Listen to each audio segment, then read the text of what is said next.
Welcome, everyone. Welcome. We're so happy you are here with us to celebrate the life of Abdu'l-Bahá.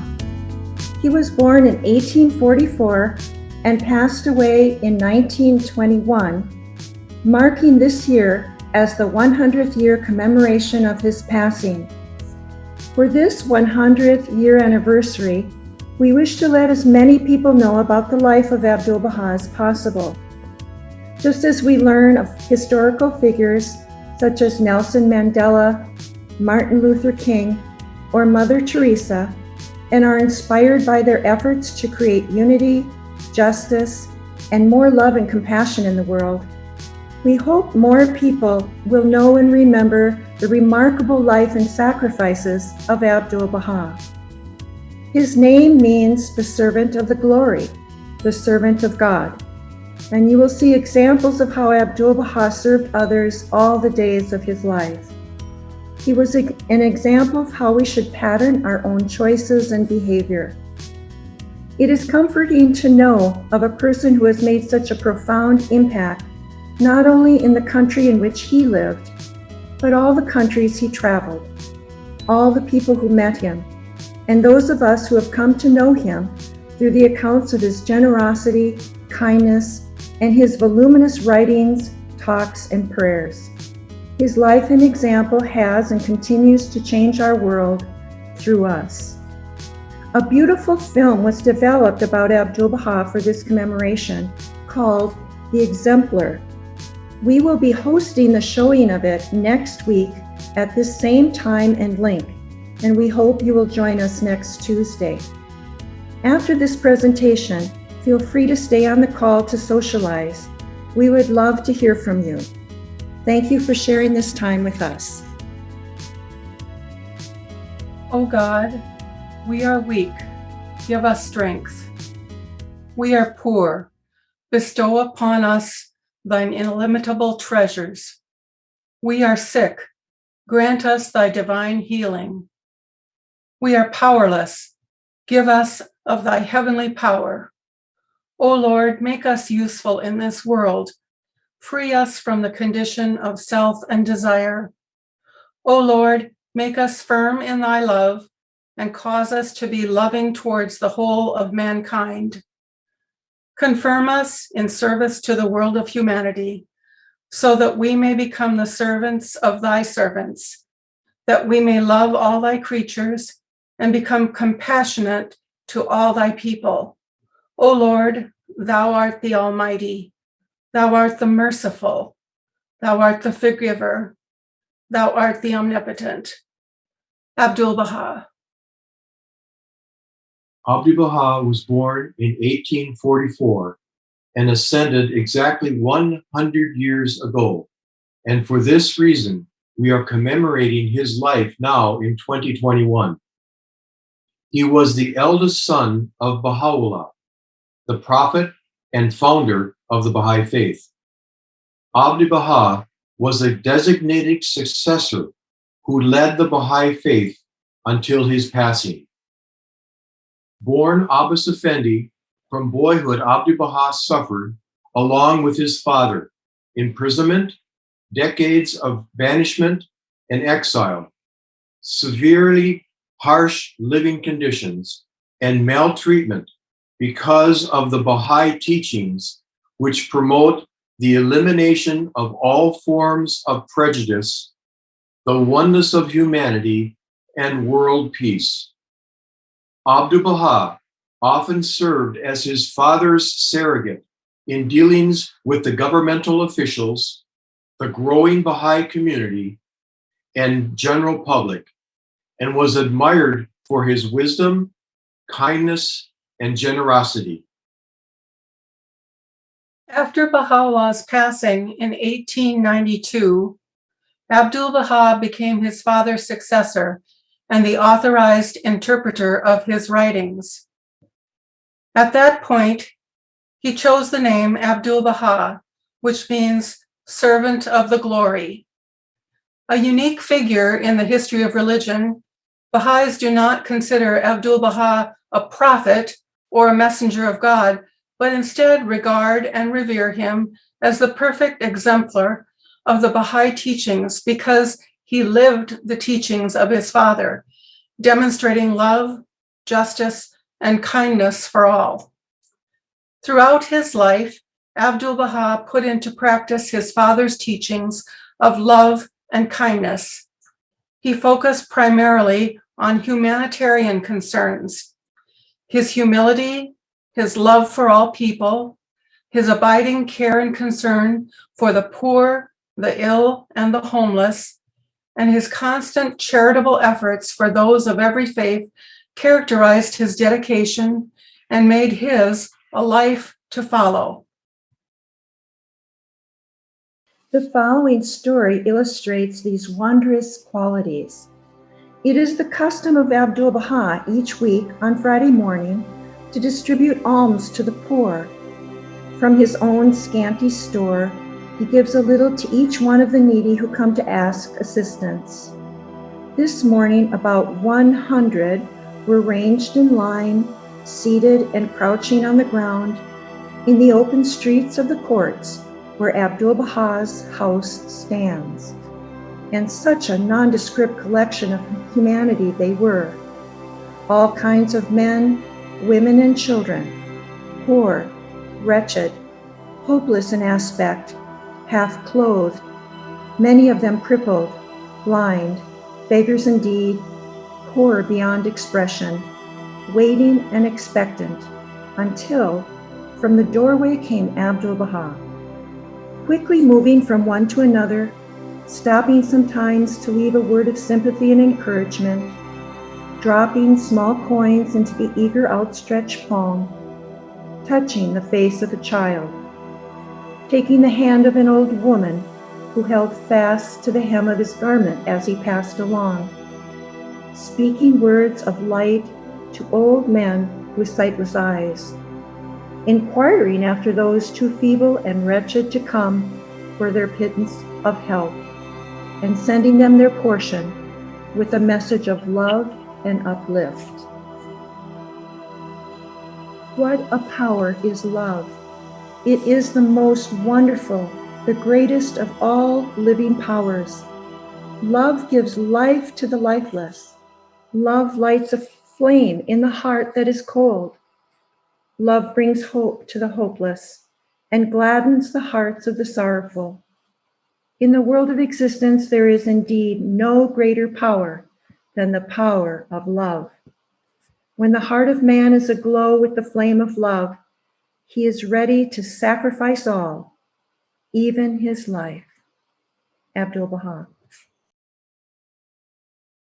Renowned throughout the world of his lifelong advocacy of world peace, racial harmony, gender equality, and social justice, Abdu'l-Baha wrote the following passages. The divine religions were founded for the purpose of unifying humanity and establishing universal peace. Any movement which brings about peace and agreement in human society is truly a divine movement. Any reform which causes people to come together under the shelter of the same tabernacle is surely animated by heavenly motives. And among the teachings of Bahá'u'lláh are justice and right. Until these are realized on the plane of existence, all things shall be in disorder and remain imperfect. And he goes on to say, rules and laws should be established to regulate the excessive fortunes of certain private individuals and meet the needs of millions of the poor masses. Thus a certain moderation would be obtained. Abdu'l-Baha often brought solace to those around him with his philosophy of joy and love of laughter. His frequent greeting was, "Are you happy?" or "Be happy." He was described as charming and happy by his guests and often told humorous stories. Happiness, he said, is never dependent upon material surroundings. and even while in prison, his joy and laughter helped to ease the utmost deprivation and difficulty which he and his companions faced. Having spent 40 years of his life, from 1868 to 1908, as a prisoner for his belief in Bahá'u'llah's teachings, he was freed from prison as a result of the overthrow of the Ottoman Empire. When people said to Abdu'l-Bahá how happy they were that he was now free, he replied, "Freedom is not a matter of place, but of condition. I was happy in that prison, for those days were passed in the path of service. To me, prison was freedom. Troubles are a rest to me. Death is life. To be despised is honor. Therefore, I was full of happiness all through that prison time. When one is released from the prison of self, that indeed is freedom. For self is the greatest prison." He traveled the world for 3 years in the early part of the 20th century, taking the Baha'i message of global unity to Europe, Africa, and North America. Unity is the expression of the loving power of God, and reflects the reality of divinity. It is resplendent in this day, through the bestowals of light upon humanity. Though in his late 60s and in poor health, Abdu'l-Bahá had great energy and perseverance. He traveled in America from coast to coast, visiting nearly 50 communities, and met with people from all walks of life, scholars, officials, journalists, clergy, and families. He gave hundreds of public talks, and his themes of love, unity, and complete integration between races was emphasized again and again. Throughout his visit to America, Abdu'l-Bahá insisted that every venue where he spoke be open to people of all races. Throughout the Occident and the Orient, Abdu'l-Bahá was known as an ambassador of peace, a champion of justice, and the leading exponent of a new faith. Through a series of epoch-making travels across North America and Europe, Abdu'l-Bahá, by word and example, proclaimed with persuasiveness and force the essential principles of his father's religion, affirming that love is the most great law, that is, the foundation of true civilization, and that the supreme need of humanity is cooperation and reciprocity among all its peoples. Abdu'l-Bahá reached out to leaders and the meek alike, to every soul who crossed his path. During a talk in Chicago, he said, "Bahá'u'lláh has proclaimed the oneness of the world of humanity. He has caused various nations and divergent creeds to unite. He has declared that difference of race and color is like the variegated beauty of flowers in a garden. If you enter a garden, you will see yellow, white, blue, red flowers in profusion and beauty, each radiant within itself, and although different from the others, lending its own charm to them. Racial difference in the human kingdom is similar. If all the flowers of a garden were of the same color, the effect would be monotonous and wearying to the eye." Abdu'l-Bahá's journeys in America lasted 239 days between April and December 1912. While much of his time was spent in the major metropolitan centers of the country, a number of small towns were also on the itinerary. Most of his cross-country travels were by train, which was the most convenient form of long-distance travel at the time. He spent 10 days in Canada, and a little over a month on the West Coast, with the rest of the time shared among the cities and towns of the eastern and central United States. He called on America to become a land of spiritual distinction and leadership, and gave a powerful vision of America's spiritual destiny, which is to lead the way in establishing the oneness of humanity. Abdu'l-Bahá and his entourage traveled most of Wednesday, September 18, 1912, on the train toward Minnesota, and only planned to stay 2 days in Minneapolis. He informed the gathering, "We come to your city to put a fresh spiritual unction into it. We come to sow the seeds, to make the people awake, to deliver to them the greatest news, and then to depart from the city. In this short space of time, our work is to proclaim the cause of God, and, praise be to God, its results are becoming evident, and powerful confirmations are descending upon us day by day." The next day, Thursday, September 19th, Abdu'l-Bahá spoke in the Assembly Hall within Hotel Plaza, at the Commercial Club, and later at the Jewish Reform Synagogue. The following morning, he also visited Loring Park, and the Walker Art Gallery. He was known to remark on the beauty and surrounding greenery of the Mississippi River. Abdu'l-Bahá left Minneapolis on Friday, September 20th, in 1912. From the talk Abdu'l-Bahá gave at the Jewish Reform Synagogue in Minneapolis. "Jesus loved Moses," said Abdu'l-Bahá. "Joshua loved Moses and Jesus loved Joshua. Muhammad loved Jesus and Moses both, and Jesus loved all the prophets. Why should there be hatred? Why should the Christians, Jews, and Muslims hate each other? If the founders of our great creeds believe there is but one God who made us all, who loves us all, and in whom we all believe, why should we fight each other on the battlefield? Why should we hate each other?" In all the world of humanity, there is no bestowal greater than reason. If we reason, we will have no wars. We can all live in perfect accord if we reason. Let us correct the misunderstandings in religion, and we will have international peace.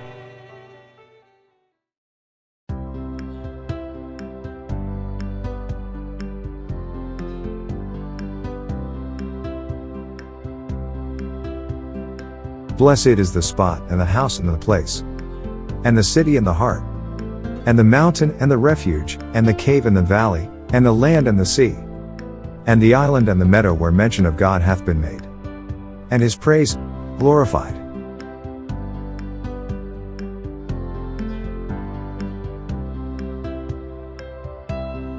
Blessed is the spot, and the house, and the place, and the city, and the heart, and the mountain, and the refuge, and the cave, and the valley, and the land, and the sea, and the island, and the meadow where mention of God hath been made, and his praise glorified.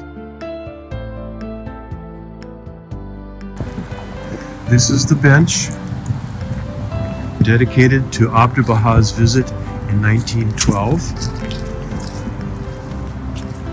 And on the side of this bench, it says, Abdu'l-Bahá, 1912, blessed is the spot. It's a little difficult to read, but that's what it says right there. And then these are the surroundings of this bench.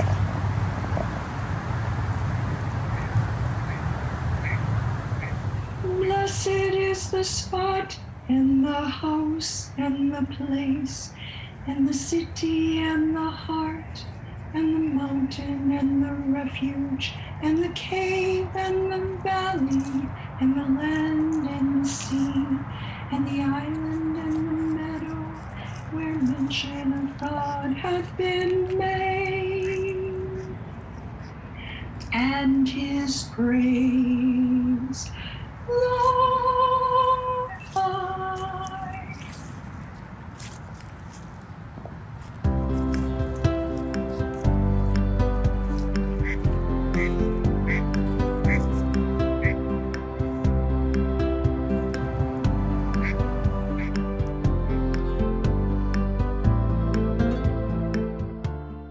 As Abdu'l-Bahá was departing from Minnesota to continue his journey across America, he said, "You must have deep love for one another. Go to see each other and be consoling friends to all. If a friend lives a little distance from the town, go to see him. Do not content yourselves with words only, but act according to the commandments of God. Hold weekly meetings and give feasts. Put forth your efforts to acquire spiritual perfections and to spread the knowledge of God. When Abdu'l-Bahá returned to Israel, he guided the Bahá'ís through World War I, ensuring that crops were grown and food was given to those in need. The British government knighted him in 1920 for feeding the hungry and averting a famine that would have caused thousands to die from starvation in Palestine during the years of the war. Abdu'l-Bahá authored hundreds of books and tablets, including some answered questions, in which he answers questions asked by Christians. Among his other writings are The Secret of Divine Civilization and Memorials of the Faithful, and collections of his talks and public addresses published in books such as Selected Writings of Abdu'l-Bahá, The Promulgation of Universal Peace, and Paris Talks. When he passed away in 1921, 10,000 people attended his funeral. Abdu'l-Bahá's passing even unified the famously divided Holy Land, drawing mourners and admirers from every faith, race, background, and class. Grief gripped everyone, and with the intensity of their love for Abdu'l-Bahá, united them. In Palestine, this unprecedented impact, the outpouring of the emotion that accompanied it, resulted in a funeral, the likes of which no one had ever seen before or has seen since.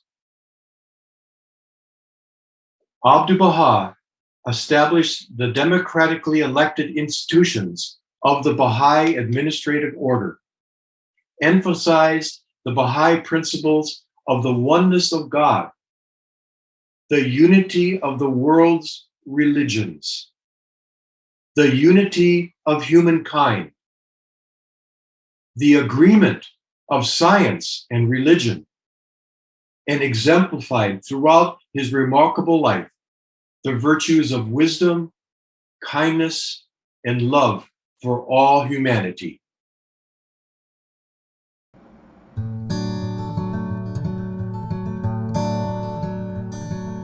He was diamonds, he was oceans, he was eyes of Persian blue, he was first light, he was many, he was one. Open-hearted in the autumn, open-hearted in the spring, summer roses in his tunic each season. He was harbor, he was haven, he was heaven, he was home, he was warm smile, he was soft voice, he was tears. Strong and tender like a river, and his heart beat like a bird's. How I long to hear those wings beat close again.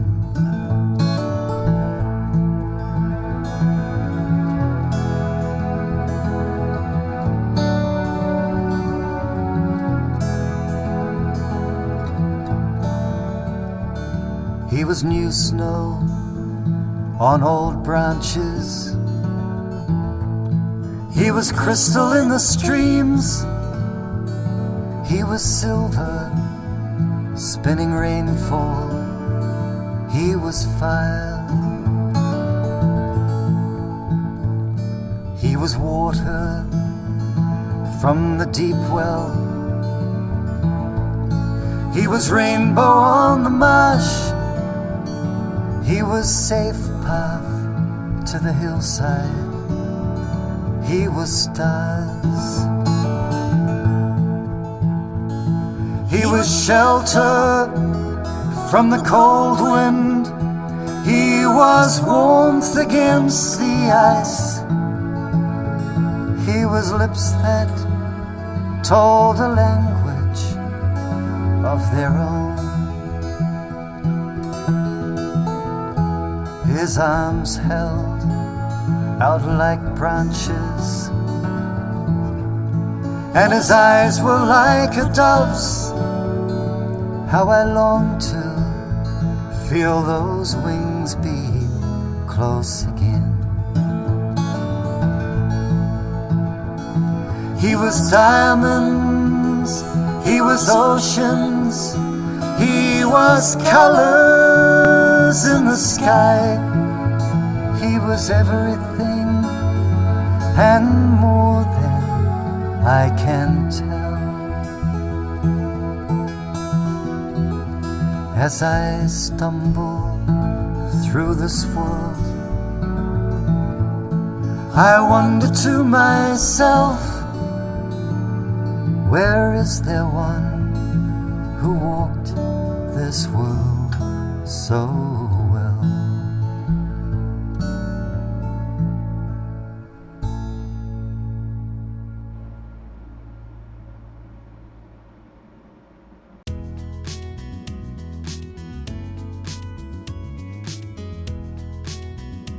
We are so grateful that you would join us tonight to celebrate the life of Abdu'l-Baha. Baha'is the world over are striving to help shape a world that fulfills the promise of all the prophets. That is, to bring about the kingdom of God on earth. To restore a proper balance between our material lives and our spiritual lives. A balance that recognizes that we are all members of one race, the human race. Living together on one homeland, the earth. We invite you to join us in this noble undertaking. Visit our website to see a current calendar of events, which are all open to the public. We welcome your interest in our cause. You are also invited to explore further the life of Abdu'l-Baha. A newly commissioned movie, entitled Exemplar, is now available on YouTube. Check it out at your convenience. We will leave you now. Thanks again for sharing this time with us.